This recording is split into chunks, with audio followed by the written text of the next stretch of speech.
بسم الله الرحمن الرحيم.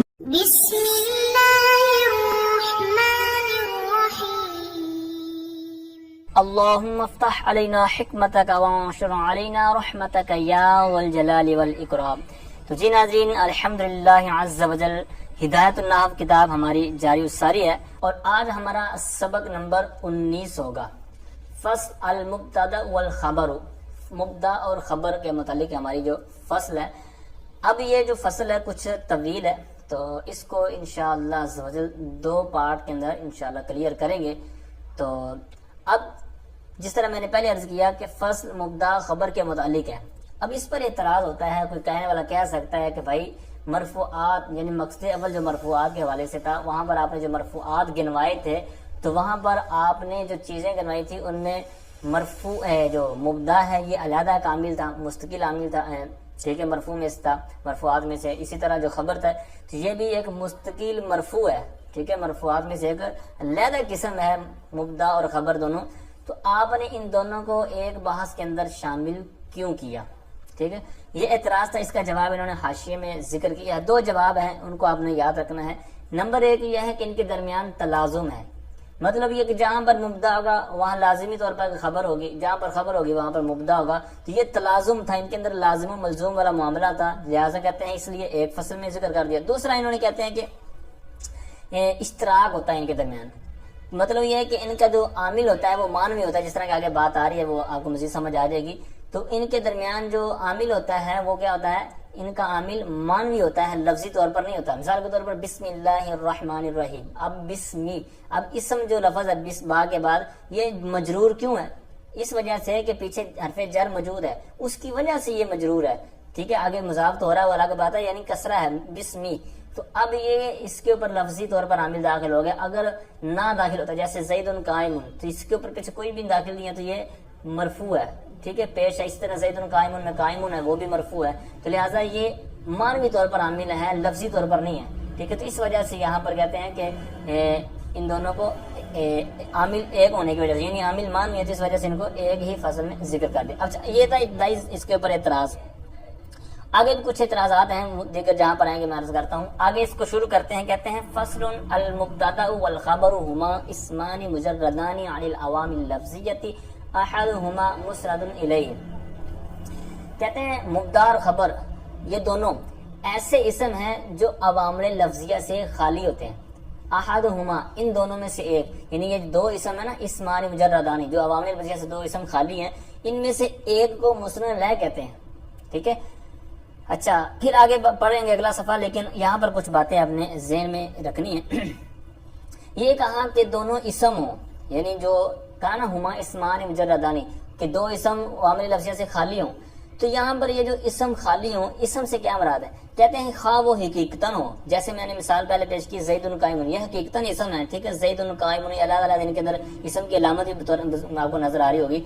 تو اب یہ حقیقی طور پر تھے، یہ کہتے ہیں خواہ وہ حقیقی طور پر اسم ہو یا حکمی طور پر ہو، یعنی حقیقتاً تو نظر نہ آ رہے ہوں لیکن حکمی طور پر ہوں. جیسے انہوں نے مثال حاشیے میں پیش کی ہے، کہتے ہیں وَأَن تَصُومُوا خَيْرٌ لَكُمْ. اب یہاں پر ان تصوموا یہ مبتدا بننا ہے، مبتدا تو بننا ہے، لیکن یہاں پر حکمی طور پر یہ چونکہ اسم ہے، کیونکہ مصدر کے طویل میں ہو جائے گا. جس طرح کہتے ہیں فَإِنَّهُ فِي تَأْوِيلِ صِيَامُكُمْ، صِيَامٌ یہ مصدر ہوتا ہے، تو یہ مصدر کے طویل میں ہو جائے گا. تو لہٰذا اس طرح یہ اصل عبارت بننی تھی صِيَامُكُمْ خَيْرٌ لَكُمْ. صِيَامُكُمْ آپس میں مضاف لے کر اس نے مبتدا بن جانا تھا. تو یوں یہ حکمی طور پر اسم کی مثال ہے، اور پیچھے جو زید قائم ہے وہ حقیقی طور پر تھے. اچھا، یہ اسی طرح ایک اور مثال آتی ہے قرآن پاک کے اندر، یا ان تصدقوا کا لفظ اگر لگا لیں وان تصدقوا خیر لکم، تو یہ بھی اسی کی مثال بنے گی. ٹھیک ہے، یہ تصدقکم کی طویل میں ہو جائے گا. اچھا، یہ مثالیں تھی مبتدا کی جو طویل کرنے کے والے سے، یعنی اسم کی. اگر خبر کی مثال لینی ہو تو کہتے ہیں اس کی مثال آپ کو مل جائے گی. جیسے آپ لگا لیں زید یضرب. اب زیدن ہے مبتدا، یضرب خبر اس کی بننی ہے، لیکن یہ ضارب کی طویل میں ہو جائے گا. ٹھیک ہے، اس طرح یہ خبر کی مثال آپ بنا سکتے ہیں. تو اب اوپر آئیے، کہتے ہیں کہ وہ دونوں اسم ہوں. اب اسم کے اوپر آپ نے دونوں باتیں نیچے سماعت کر لی. اب آگے لفظ تھا مجردانی، کہ جو عوامل لفظیہ سے خالی ہوں. دونوں عوامل لفظیہ سے خالی ہوں. فَإِن قُلْتَ سے خود ہی گویا کہ ایک اعتراض بنا رہے ہیں اور پھر اسی کا آگے جواب دیں گے. جواب میرے خیال میں دو طرح کا انہوں نے آگے دیا ہے. ایک یہ ہے کہ اس نے کہا کہ آپ نے کہا ہے کہ عوامل لفظیہ سے خالی ہوں، اس کا مطلب یہ ہے کہ پہلے کوئی چیز ہو پھر اس کو خالی کیا جائے، حالانکہ آپ اس کا مطلب دعویٰ ہی نہیں کرتے. تو یہ خالی کرنے سے پھر کیا مراد ہے؟ ٹھیک ہے، ہمیں بتائیں. ٹھیک ہے، یہ اعتراض ہوگا.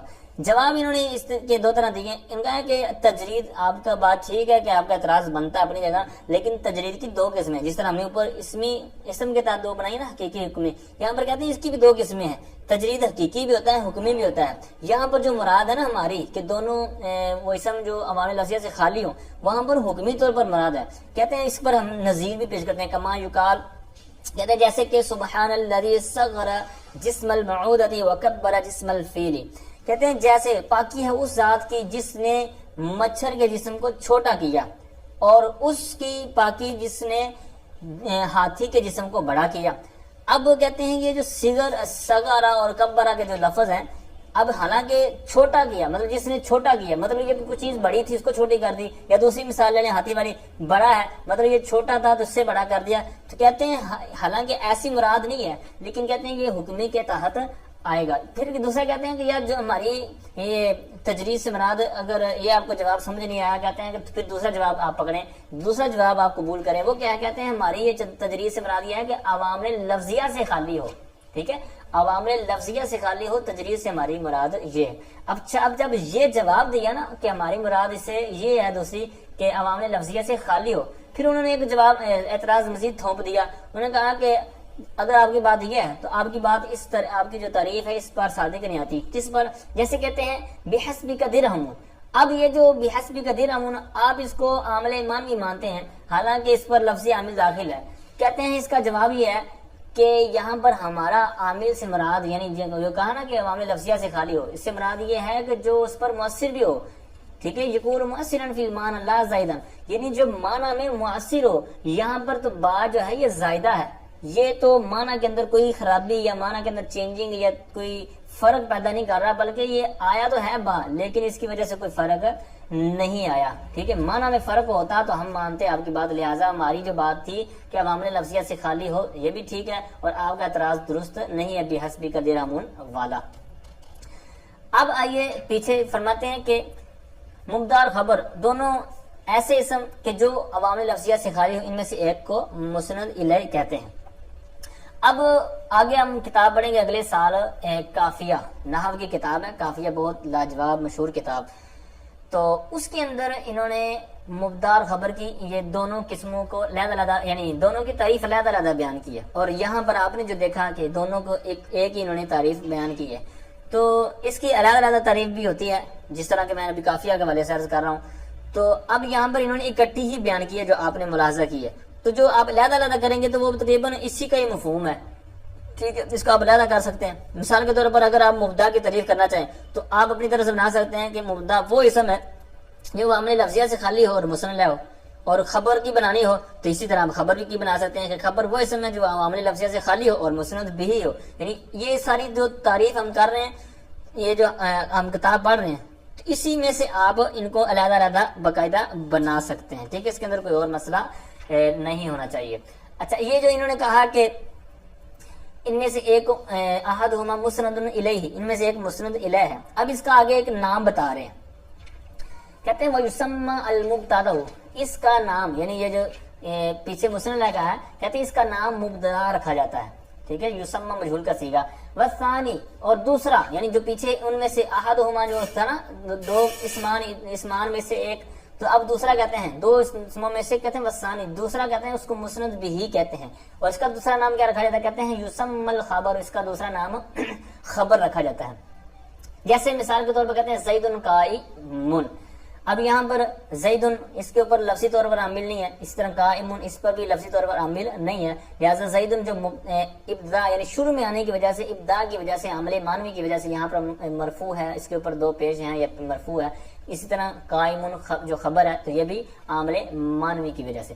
اب پھر ان کے اوپر ایک یعنی کہ اختلاف ہے جو حاشیے کے اندر موجود ہے کہ اس میں جو اختلاف ہے بصریوں کا، بصری کہتے ہیں، بصریوں کا نزدیک تو یہی تھا جو ہم نے ابھی پڑھ لیا کہ ان کا عامل جو ہے وہ مانوی ہوتا ہے دونوں کا، اور یہی جو صاحب کتاب ہے مصنف ان کے اندر کے بھی یہی راجع تھا، تو انہوں نے اس کو ذکر کر دیا۔ بقیہ پھر کوفیوں کا امام کسائی اور فرا وغیرہ ان کا کچھ اختلاف ہے جو کہ ہمارا فی الحال یہاں پر نہیں ہم بیان کریں گے، باقی اگلی انشاءاللہ جب پڑھیں گے تو وہاں پر انشاءاللہ اس کے اوپر ڈیٹیل مزید بیان کی جائے گی۔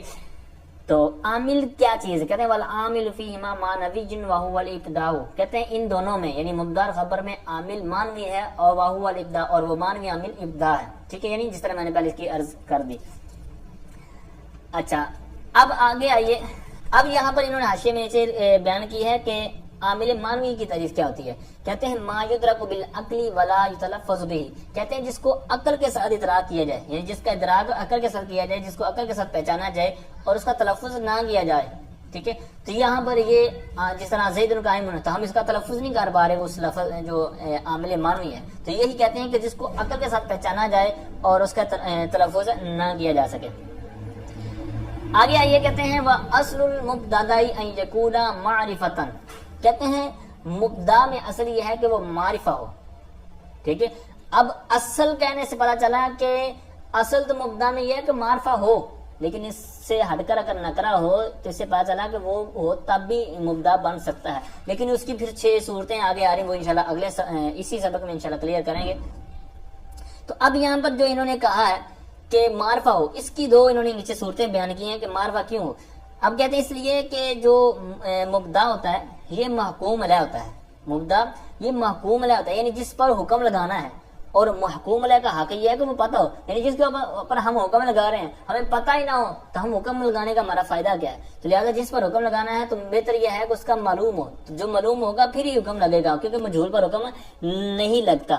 اسی طرح دوسری کہتے ہیں کہ مبدا کے لیے بہتر یہ ہے، اصل یہ ہے کہ وہ خبر پر مقدم ہو۔ مقدم کیوں ہو؟ کہتے ہیں جب مانے نہ ہو تو اس پر مقدم کرنا ضروری ہے، بعض کا مقدم نہیں بھی ہوتا، مؤخر بھی ہوتا ہے، اس کی بھی صورتیں ہیں، لیکن کہتے ہیں جب مانے نہ ہو یعنی کوئی رکاوٹ نہ ہو تو پھر کہتے ہیں مبدا میں ایک اصل یہ ہے کہ وہ خبر پر مقدم ہو۔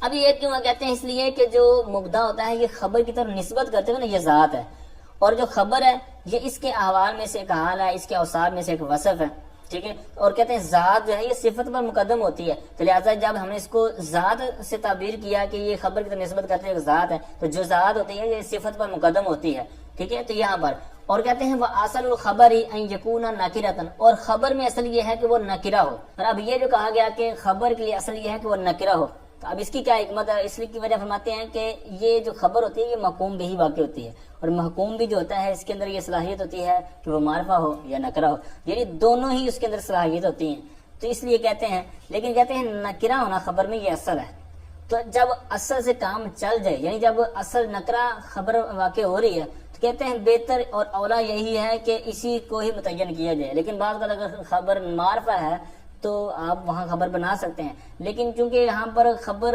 اگر معرفہ رکھتے تو اس میں پھر صفت سے التباس لازم آنا، کیونکہ 2 معرفہ ہوں، کیونکہ مبدا کو ہم نے پہلے ہی معرفہ بنا رکھا ہے، اور خبر بھی اگر معرفہ بنا دیں تو چونکہ موصوف صفت بھی معرفہ ہوتے ہیں، ٹھیک ہے، یعنی نکرہ دونوں ہوں یا دونوں معرفہ ہوں، تو دونوں معرفہ ہوں تو مبدا خبر تو آپ نے بنانا ہی بنانا ہے، لیکن اس میں یہ بھی تو احتمال ہے نا کہ یہ موصوف صفت ہو، اس لیے انہوں نے کہہ دیا کہ نکرہ سے چونکہ جب نکرہ اولا ہے خبر کے لیے تو لہٰذا اسی سے کام چلایا جائے گا، لیکن جب معرفہ آ جائے تو وہاں پر بھی اس کو گزارا کرنے کے لیے ساتھ لے لیں گے، جیسے خود ہی آگے مثالیں بھی پیش کر رہے ہیں۔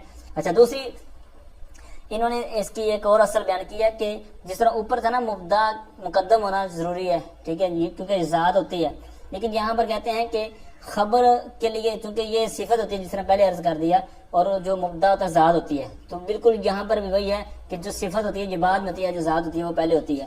اچھا پھر آگے انہوں نے بیان کیا کہ جب انہوں نے خود اوپر بیان کیا نا کہ اصل المبدائی یا اسی طرح اصل الخبری، تو اس سے اشارہ ہو گیا تھا کہ جو مبدا کے لیے اصل ہونا تو معرفہ ہے، لیکن خبر جو مبدا ہے یہ نکرہ بھی ہو سکتا ہے، اسی طرح خبر میں اصل یہ ہے کہ وہ نکرہ ہو، لیکن اس میں بھی ہو سکتا ہے کہ خبر جو ہے معرفہ بھی ہو۔ اس کی دونوں یہ مثالیں آگے پیش کر رہے ہیں، کہتے ہیں جیسے نحو فی الدار رجل، اب یہاں پر رجل یہ مبدا ہے اور مؤخر ہے، ٹھیک ہے، اور اس کو مؤخر کیوں کیا یہ ابھی میں عرض کرتا ہوں، آگے صورتیں آ رہی ہیں اس کی۔ اور خبر کہتے ہیں کبھی معرفہ واقع ہو جاتی ہے، جیسے کہتے ہیں انا زید ٹھیک ہے. اب زیدن جو ہے یہاں پر یہ معرفہ ہے اور خبر واقع ہو رہی ہے، تو لہٰذا جو اوپر ہم نے اصل المبدا اور اصل الخبر کے ساتھ پڑھا تھا تو اس سے ضمناً ہمیں یہ بھی چیزیں مل گئیں. اور آگے یہ کہتے ہیں ون ناکرات. اچھا یہاں پر جو آگے عبارت پڑھنے جا رہا ہوں تو یہاں پر ایک ذہن میں سوال ہو سکتا تھا، ذہن میں شبہ آ سکتا تھا.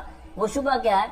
شبہ یہ ہو سکتا تھا کہ آپ نے کہا ہے کہ جو مبدا ہوتا ہے یہ معرفہ ہوتا ہے، تو ذہن میں سوال یہ آ سکتا تھا کہ کیا ایسی کوئی صورت نہیں ہے کہ جہاں پر نکرہ ہو اور وہ مبدا بن جائے.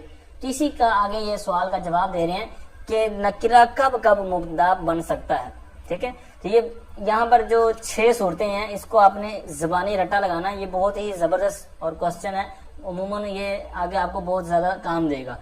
تو ان کی صرف انہوں نے مثالیں ہی بیان کی ہیں. پہلی کی انہوں نے کچھ تعریف کی ہے، بقیہ کی صرف انہوں نے مثالیں بیان کی ہیں، اور ان کی جو تعریفات ہوں گی یا ان کی جو وضاحت ہوگی وہ انہوں نے حاشیے وغیرہ میں بیان کی ہے، تو وہ میں انشاءاللہ عرض کرتا ہوں تو انشاءاللہ آپ کو سمجھ آ جائے گی.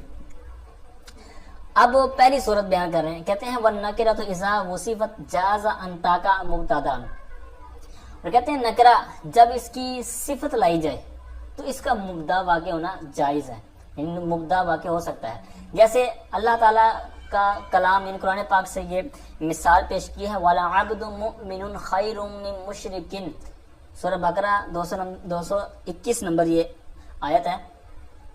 تو یہاں پر جو عبد لفظ ہے، اب عبد یعنی مشرک سے بہتر ہے غلام، یعنی یہ جو عبارت کا مفہوم ہے.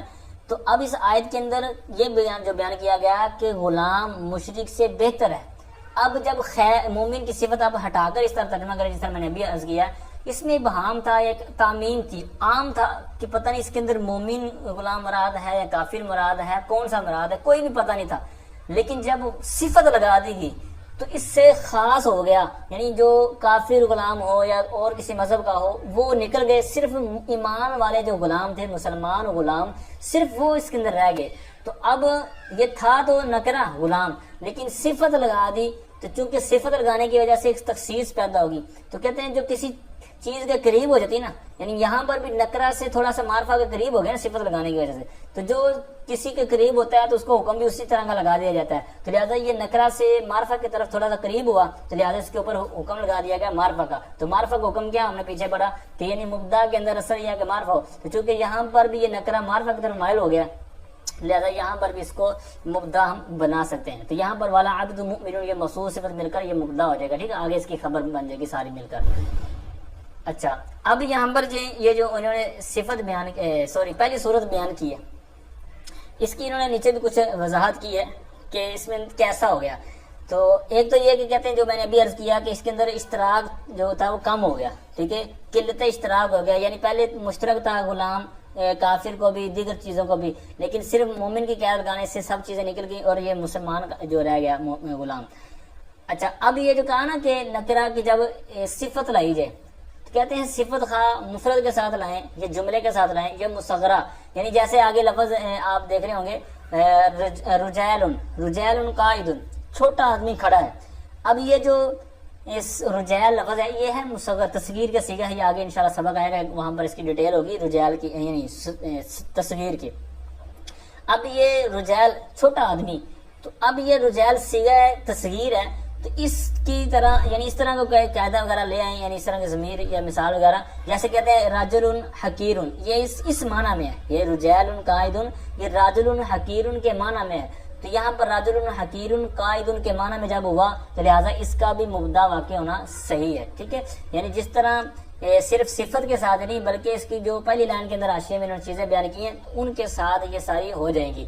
ٹھیک ہے، کیونکہ یہ جو تصویر لانا ہے یہ بھی صفت کے منزلہ ہے. تو جب صفت کے لیے ہم نے اوپر کیا دیا کہ جاز انتاقا مبتدن، تو لہٰذا جو اس کے منزلہ ہے تو اس کے لیے بھی یہ حکم جاری ہو جائے گا. اور آگے آئیے کہتے ہیں وَقَذَا، اور اسی طرح. کس طرح بھائی؟ کہتے ہیں جس طرح پیچھے، یعنی یہاں پر یہ زاج اس میں اشارہ نا یہ پیچھے جا رہا ہے، یعنی جس طرح یہ آپ نے پیچھے پڑھا نا کہ نکرہ کے جب صفت لائی جائے تو مبدا واقع ہونا صحیح ہے. کہتے ہیں اسی طرح جب اذا تخصصت بوجہ آخر نحو رجل فی الدار ام امرأۃ، کہتے ہیں اسی طرح جب نکرہ کی تخصیص کر دی جائے کسی اور وجہ کے ساتھ، یعنی کس بوجہ آخر کسی اور صورت میں کسی اور وجہ کے ساتھ، تو کہتے ہیں تب بھی اس کا مبدا واقع ہونا صحیح ہے. اب یہ بوجہ آخرہ یہ آپس میں موصوف صفت ہے. آخرہ یہ بوجہن کی صفت ہے، لیکن یہاں پر حالت جو اس کی زبر دیکھ رہے ہیں آپ جو میں نے پڑھی ہے، تو یہ اس کا چونکہ غیر منصرف ہے تو اس وجہ سے اس کا اعراب ہی اسی طرح آتا ہے۔ تو آگے اس کی مثال انہوں نے پیش کی ہے، ارجل فی الدار ام امرات، کیا گھر میں آدمی ہے یا عورت ہے۔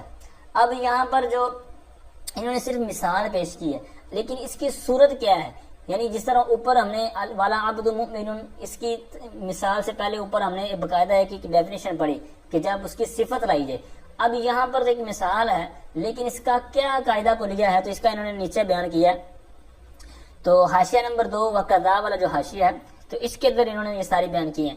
کما ان نکرات، یہاں سے ساری تمہید ہوگی پہلی کے تحت، تو پھر آگے کہتے ہیں وجوہ تخصیصی ستۃ، یعنی یہ جو وجوہ تخصیص ہیں یہ 6 ہیں، ان میں سے جو پہلی ہے الاول تخصیص النکراتی، توصیف النکراتی، کہتے ہیں نکرا کی صفت لانا، جس طرح یہ پہلی چیز آپ نے اوپر پڑھ لی والا عبدن والی، تو او اضافتها الى نکرات اخرى، یا پھر کہتے ہیں اس کی اضافت، یعنی نکرا کی کسی اور نکرا کی طرف اضافت کر دینا، ٹھیک ہے۔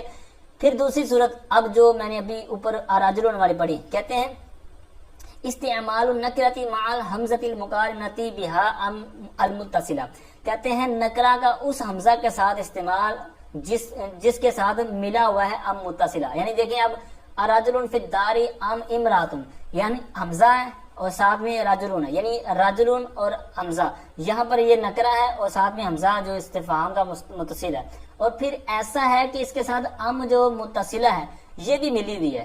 ام متصلہ مطلب یہ ہے کہ دو چیزوں میں اختیار اور اس طرح پوچھنا، یعنی سوال کرنا دو چیزوں میں سے کون سی چیز ہے، یہ ام متصلہ اور ام منقطعہ، یا آپ درست البلاغہ کے اندر بھی شروع میں پڑھیں گے تو وہاں پر آپ کو مزید اس کی وضاحت کر دی جائے گی۔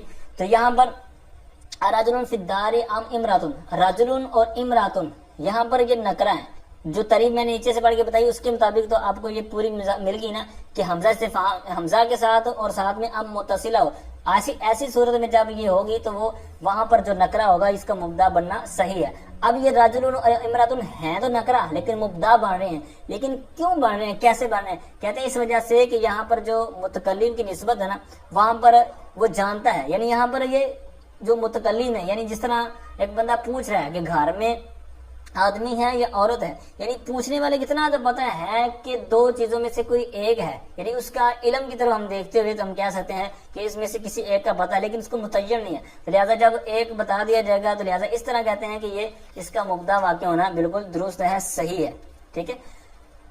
آگے جو اس کی صورت ہے کہتے ہیں وما احد خیر منک، اور تیرے سے بہتر کوئی نہیں ہے، تو اس سے بہتر کوئی نہیں ہے، یہ تیسری قسم ہے۔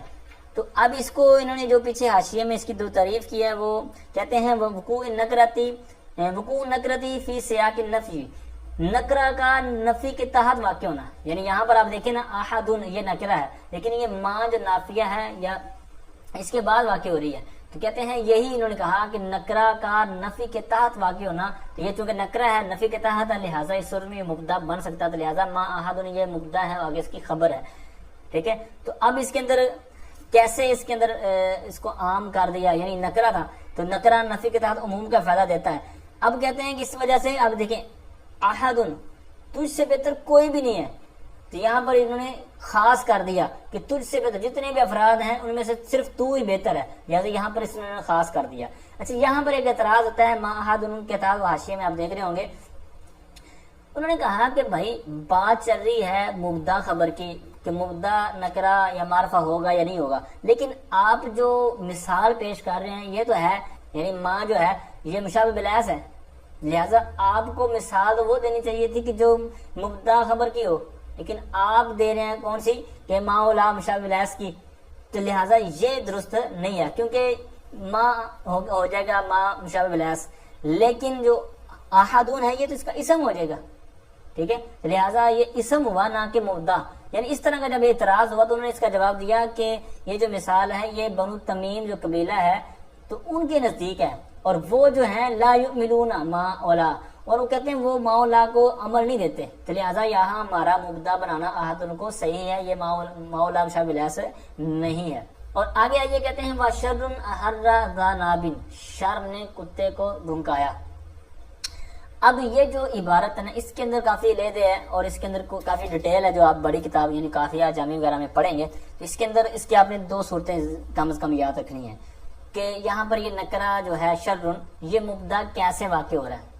ایک تو انہوں نے حاشیے میں یہ بیان کیا کہ اس کی جو صفت محذوف ہے، یعنی شرن عظیم احر ذا نابل، یعنی کسی بڑے شر نے کتے کو بھونکایا، تو لہٰذا جس طرح پہلی والا عبد مؤمن والی صورت تھی کہ صفت لگانے کی وجہ سے نکرہ صفت مبدا بن سکتا تھا، لہذا شر عظیم جب ہم نے اس کا نکال لیا تو لہذا اسی صورت کے ساتھ یعنی جو پہلی صورت تھی اس کے مطابق یہاں پر اس کا مبدا واقع ہونا بالکل درست ہو جائے گا صفت ماننے کی وجہ سے۔ دوسری اس کی صورت یہ ہے کہ یہ جو شر احر ذا نابل، یہ اصل میں تھا احر شر ذا نابل، احرہ کے اندر جو ضمیر تھی ضمیر فاعل وہ مبدل منو اور شرن ہو جائے گا بدل، یہ مبدل منو بدل بن کے یہ چونکہ حکمی طور پر فاعل بن جائے گا تو اب اس فاعل کو حکمی فاعل کو شروع میں لے آئے، شرن احرہ ذا نابل کر دیا، تو اس کو پہلے لانے کی وجہ سے یعنی چونکہ قاعدہ ہے جو کہ تقدیم ما حقہ تاخیر یفید الحذف، یعنی جس کا حق بعد میں تھا اس کو مقدم کر دینا، اس چیز کو مقدم کر دینا جس کا حق بعد میں ہے، تو لہٰذا وہ فائدہ دیتا ہے حصر کا یا اختصاص کا، یعنی خاص کر دیتا ہے، اس کے اندر حصر پیدا کر دیتا ہے۔ تو یہاں پر جس طرح میں نے پہلے عرض کیا کہ یہ مبدل منو بدل سے بن کر فاعل تھا لیکن اس کو کر دیا مقدم، تو یہ فاعل حکمی جب مقدم ہوا تو لہٰذا یہاں پر پھر کیا ہوا کہ اس کے اندر ایک حصر پیدا ہو گئی، اس کے اندر اختصاص پیدا ہو گیا، تو لہٰذا یہاں پر اس کو مبدا بنانا بالکل درست ہے۔ ٹھیک ہے، بقیہ ڈیٹیل انشاءاللہ آپ کو بڑی کتاب کے اندر جب ہم پڑھیں گے یا پڑھیں گے تو آپ کو مل جائے گی۔ آگے 5ویں صورت وفی الدار رجل، یہ تو بہت آسان ہے اور یہ کثرت کے ساتھ استعمال بھی ہوتا ہے، آپ نے 12 اس کی ابھی تک مثالیں دیکھ بھی لی ہوں گی۔ تو کہتے ہیں جار مجرور، جب خبر جار مجرور ہو اور مبدا نکرہ ہو تو اس کو مقدم کر دیں، یعنی مبدا کو آپ بعد میں لیں خبر کو مقدم کر دیں، تو اس طرح بھی یہ نکرہ کا مبدا واقع ہونا بالکل درست ہے۔ اور وسلام علیکم، علیکہ کہتے ہیں اور تم پر سلامتی ہو۔ اب یہ جو سلام من ہے یہ نکرہ ہے لیکن یہ مبدا واقع ہو رہا ہے، اس کی کیوں اور کیا وجہ ہے، اس کی وجہ بھی انہوں نے حاشیے میں بیان کی ہے۔ اب یہ اصل میں یعنی یہ جو تخصیص ہے نا یہ بالاضافت الی المتکلم، یعنی یہ جو اضافت متکلم کی طرف جو خاص کی گئی نا تو اس وجہ سے اس کی یہ جو خصوصیت پیدا ہوئی، اس کے اندر خاصیت پیدا ہوئی، یعنی اصل میں بات یوں تھی سلمت سلاما علیکہ، اب یہاں پر جو سلامن ہے تو یہ چونکہ پیچھے کا مفعول مطلق واقع ہو رہا ہے تو فعل کو حذف کر دیا گیا، فعل فاعل کو سلمت کو حذف کر دیا، سلامن علیکہ ہو گیا۔ اب جب یہ عبارت بنی تو اب یہاں پر جو سلامن منصوب تھا اس کو بنایا سلامن، یعنی جس طرح آپ اوپر متن میں دیکھ رہے ہوں گے سلامن علیکہ، تو یہ سلامن سے سلامن کیوں بنایا، تو یہ اس لیے بنایا کہ اس کے اندر ہم نے چونکہ آپ نے بھی دیکھا ہوگا، آپ نے پڑھا بھی ہوگا بہار شریعت کے اندر بھی لکھی ہوئی تعریف، مسلمان کو سلام کرنے کی نیت کیا ہونی چاہیے، تو اس کا مفہوم یہ ہے کہ یوں کہنا چاہیے، دل میں نیت یہ ہونی چاہیے کہ میں اس کو سلام جو کر رہا ہوں، سلام کرنے سے پہلے کیا نیت کرے کہ اس کا مال جان عزت آبرو مجھ پر حرام، ٹھیک ہے اس طرح۔ اور اس کے علاوہ جو یہاں پر مقصود ہے ہماری کہ دوام، یعنی السلام علیکم جو میں بولتا ہوں یا السلام علیکم بولتا ہوں یا السلام علیکہ بولتا ہوں تو اس کا مطلب میرا یہ ہوتا ہے کہ یار یہ میرا دوست جو ہے، میرا بھائی جو ہے، یہ میری سسٹر جو ہے، یہ جو بھی ہے، یہ ان کے اوپر لگاتار اللہ تعالیٰ کی سلامتی برستی رہے، اللہ تعالیٰ کی رحمت چھما برستی رہے، یعنی اس طرح کی سلامتی والی دعا ہوتی ہے اور ہمیشہ ہمیشہ والی ہوتی ہے۔ تو یہاں پر آپ نے اگر نہیں اس طرف توجہ گئی تو آپ کو جانی چاہیے کہ جملہ فعلیہ ہو اور پھر اس کو اسمیہ بنا دیا جائے تو یہ فائدہ دیتا ہے استمرار کا، دوام کا، یعنی وہ ہمیشگی کے معنی میں ہو جاتا ہے۔ تو لہٰذا یہاں پر سلم تو جملہ فعلیہ تھا، اس کو ہم نے بنا دیا جملہ اسمیہ، دیکھا جس طرح آپ اوپر دیکھ رہے ہیں سلم تو سلام علیکہ کو ہم نے پہلے سلم تو کو گرایا پھر سلامن سے سلامن کیا، تو لہٰذا یہ جملہ اسمیہ جب بنا تو یہ اسی مقصد کے لیے کہتے ہیں، کس مقصد ہے، لقصد دلالت علی الدوام والاستمرار، یہاں پر دوام اور استمرار پر دلالت کرنے کے لیے، ٹھیک ہے، اس وجہ سے یہاں پر اس کو چینجنگ کی، لہٰذا ان میں یہ معنی حاصل ہوا اور یہ جو فائدہ حاصل ہوا۔ اب یہ جو پیچھے والا صفحہ تھا تو اس کے اندر بھی انہوں نے اس کا بیان کیا، 5ویں صورت وہی تھے نا، تقدم الظرف علی النکرہ، یعنی ظرف کو نکرہ پر مقدم کر دینا، یعنی فی الدار رجل والی مثال۔ 6ٹھی صورت ہے اسناد النکرۃ الی المتکلم، نکرہ کی اسناد کرنا متکلم کی طرف، یعنی سلام علیکہ والی صورت، ٹھیک ہے۔ اسی طرح یہ عدول والی بھی پیچھے انہوں نے 4تھی کے تحت بیان کی ہے، وقوع نکرۃ فی الجملۃ التي عدلت من الفعلیۃ الی الاسمیہ، تو یہ ساری صورتیں یہاں پر انہوں نے حاشیے کے اندر بیان کی ہیں، اوپر صرف مثالیں تھیں. تو میں نے کچھ نہ کچھ آپ کے سامنے عرض کرنے کی کوشش کی ہے. اللہ تعالیٰ سے دعا ہے کہ جو کچھ یہاں پر سنا سیکھا اس کو صحیح طور پر سمجھ کر آگے پھیلانے کی توفیق عطا فرمائے. آمین.